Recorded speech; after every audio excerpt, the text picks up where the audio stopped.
হাসিনা যেমন যা ইচ্ছে তাই করে ভেটের বড় ভেট দিয়া সে পরিমণির দোহাই দিয়া বিভিন্ন নাটক সাজাইয়া জনগণকে মারছে। এই একই পথে বর্তমান সরকারের অধিকাংশ উপদেষ্টা একই পথে হাঁটছে। আমি এখন নিজেরে আমি মনে করি যে আলহামদুলিল্লাহ আমি সম্মান পাই। বাংলাদেশ না আমেরিকা ওমান আমার 16-17টা ডিস্ট্রিক্ট থেকে আমার ফোন আসছে যে আমি জনগণের পক্ষে নাকি আমি আছি। এটা আমার অন্তরে খুব ভালো লাগে।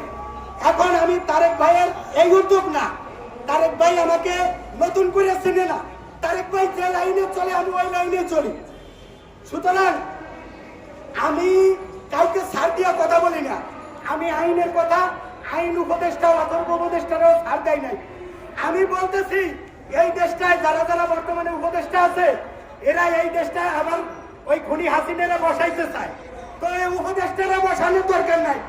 আমরা যারা বৈষম্য বিরোধী ছাত্র আন্দোলনে আমরা যারা সম্পৃক্ত ছিলাম আমরা এই হাসিনারে নতুন করে আনিয়া হাসিনারা আবার একসময় দরকার বসাই দিব। তখন এই বিভিন্ন দলের এই হেঁটামেরা ঠান্ডামেরা কথা আমাদের শোনা লাগবে না। চাইছিলাম এই দেশটারে আওয়ামী লীগ মুক্ত করে এই দেশটাকে জনগণের দেশ বানাইতে, কিন্তু জনগণের দেশ যদি আমরা বানাইতে না পারি, আমি ভাই ওই মিনা বাজারের জীবনে তুই একবার আমি দেখছি ঢুকছি দেখি লেখা 10 বাইরের থেকে কিনলে কম, মিনা বাজারে বেশি, পিরিজ বাজারে বেশি। এখন জনগণরে আমি বলে দেই এই জনগণরা তোমাদেরকে যুদ্ধ করে বসাইছে এই ভ্যাট দেখার জন্য না। এই ভ্যাট অনতি বিলম্বে তারেক ভাই যেভাবে বলছে ওই তারেক ভাইয়ের কণ্ঠে কণ্ঠ মিলাইয়া আমি সারা বাংলাদেশের নব মুসলিমদের প্রতিনিধিত্ব করি।